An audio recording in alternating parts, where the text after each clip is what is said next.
My name is Miss T, and today we're going to practice our English skills. We're going to look at working on our listening skills and our writing skills. We are going to work on learning new language and practicing spelling for words related to describing your home, and all sentences will be in a low intermediate level. I'm going to read 5 sentences, and you should write each sentence down as perfectly as you can in terms of spelling, grammar, and punctuation. I will show you the answers afterwards, and then I will talk about some grammar in each sentence and some spelling tips and tricks to help you improve. This skill is best developed if you practice every day. So daily dictation takes place from Monday to Friday. There are new sentences each weekday, new topics each week, and 2 English levels offered. The instructions for this activity: you will need a blank piece of paper and a pencil. 5 sentences will be read. Each sentence will be read 3 times and 1 more time at the end. You have to write down each sentence exactly as you hear it, and you will use your listening skills to do that. Try your best to apply the correct spelling, punctuation, and capitalization for each sentence. On the screen, you're going to see numbers 1 to 5. Each number represents a different sentence. We're going to start with sentence number 1. Number 1. The furniture in the living room makes it a great place to relax. The furniture in the living room makes it a great place to relax.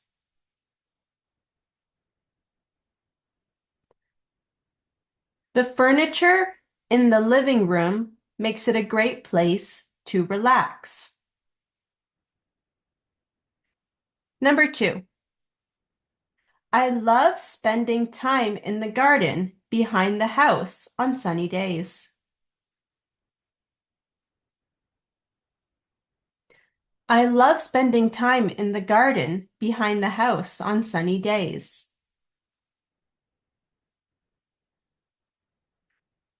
I love spending time in the garden behind the house on sunny days. Number 3. My apartment has a small kitchen, but it's very functional. My apartment has a small kitchen, but it's very functional. My apartment has a small kitchen, but it's very functional. Number 4. Our neighbors often invite us to their yard for fun gatherings. Our neighbors often invite us to their yard for fun gatherings.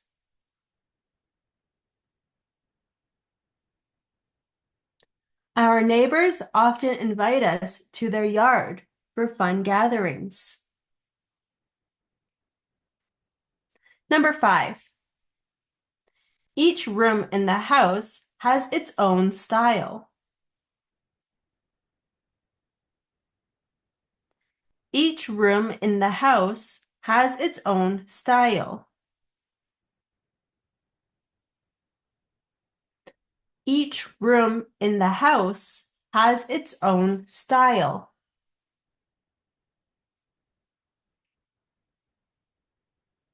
I'm going to read each sentence one more time, starting with sentence number 1. The furniture in the living room makes it a great place to relax. Number 2. I love spending time in the garden behind the house on sunny days. Number 3. My apartment has a small kitchen, but it's very functional.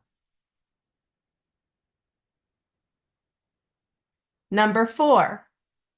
Our neighbors often invite us to their yard for fun gatherings.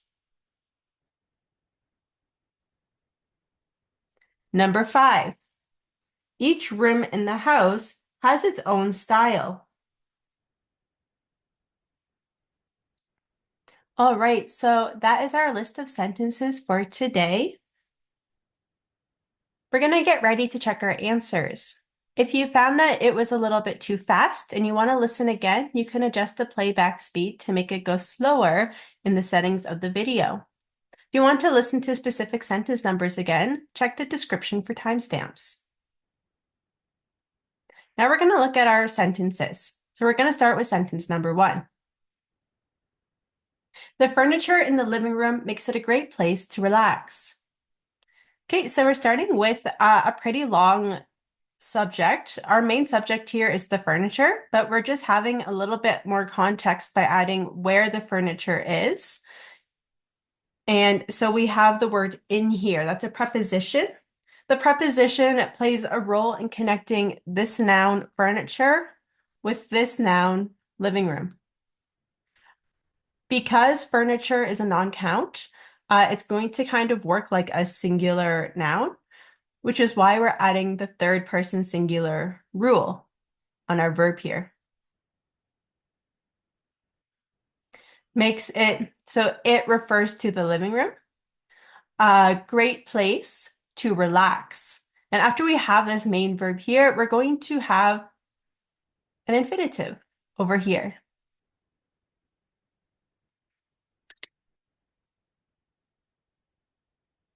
Overall, some words that might be tricky for spelling are furniture.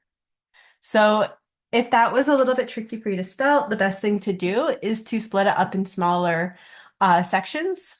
Furniture.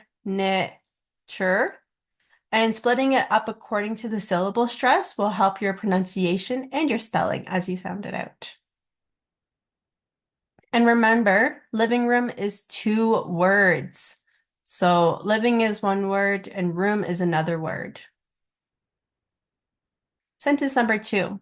I love spending time in the garden behind the house on sunny days. So for this one, our subject is I. Love is the verb here. And then we're following with this word that ends in ing. And this is called a gerund. Because right here in this type of sentence, we would normally have an object here. Objects are commonly nouns, but this ing word is kind of acting like a noun, and that's when we call it a gerund. Now we're using prepositions to show more information, providing more context. For example, we have the preposition in to tell us where do we like spending time? In the garden. So we have this noun. So first we have spending time. Time is a noun. Where? In the garden. So we're connecting this noun with this noun. And then we have another preposition behind the house. So we are connecting this noun garden with where is the garden?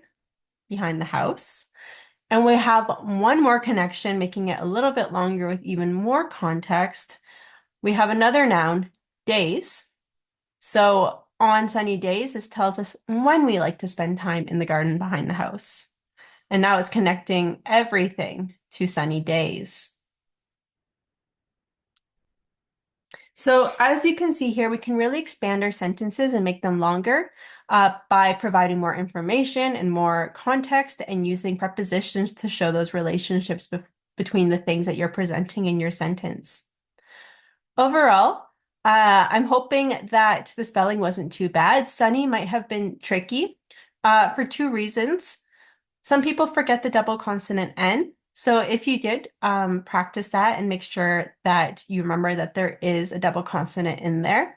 Another issue is that son, as in my son, my child, that is a boy. It sounds the same as sun in the sky. So this is sun, as in the weather, in the sky. And this is son, as in child, your boy child. And so if you're getting these 2 things mixed up, whenever we're talking about any kind of day and we're using the form sunny, then it's going to be related to weather and have you.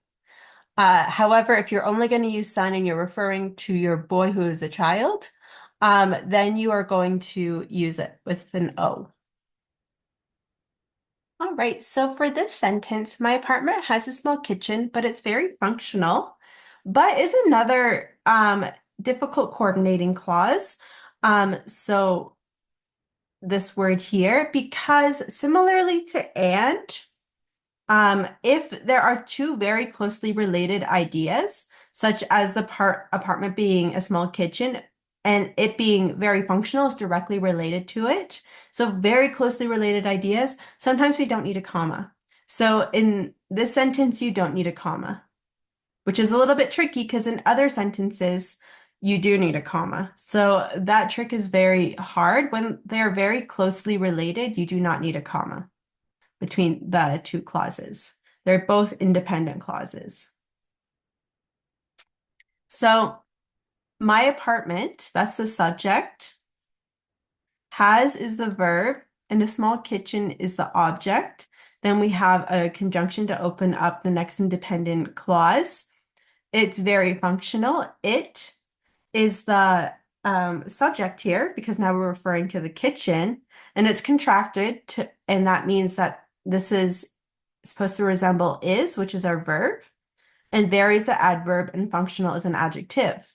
And we're using an adverb here to describe the adjective because adverbs are used to modify adjectives. So the most tricky thing about this one is remembering that even though there's a coordinating clause here, we don't need a comma, that the comma rules for coordinating clauses and subordinating clauses are very, very tricky. It requires a lot of work. I will be posting a video in the future to describe those different conjunctions and those different rules for commas. But for now, we will continue to try our best. Now, for spelling, functional might have been a tricky word. For this one, funk, like this. Sean, Al would be the best way to split it up if that was tricky for you, splitting it up in smaller sections.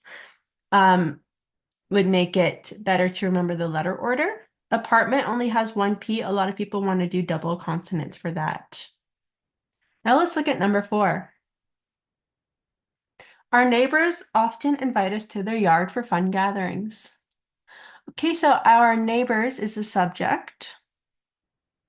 The spelling could be a little bit hard, so neighbors, I prefer to split it into these two smaller parts here.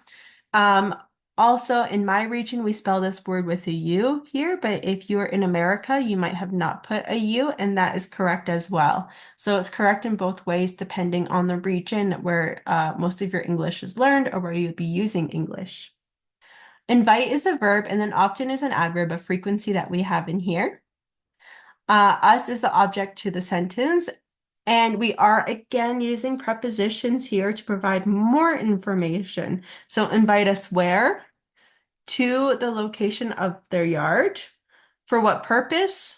For fun gatherings. So now we are seeing these relationships here to make our sentences a little bit longer and more complex. Finally, number 5.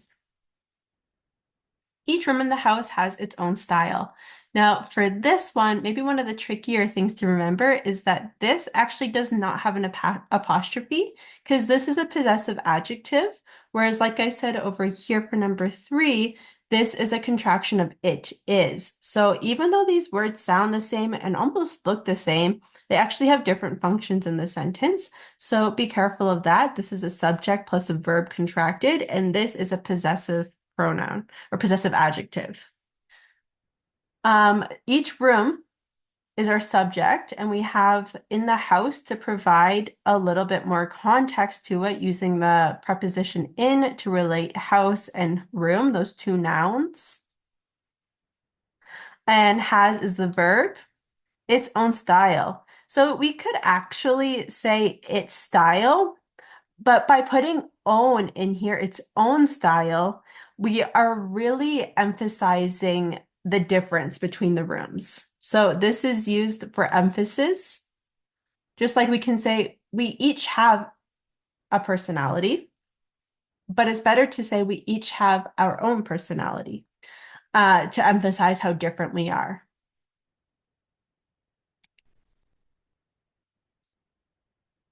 So that's why we're using own here, just to emphasize that, to put more feeling into it.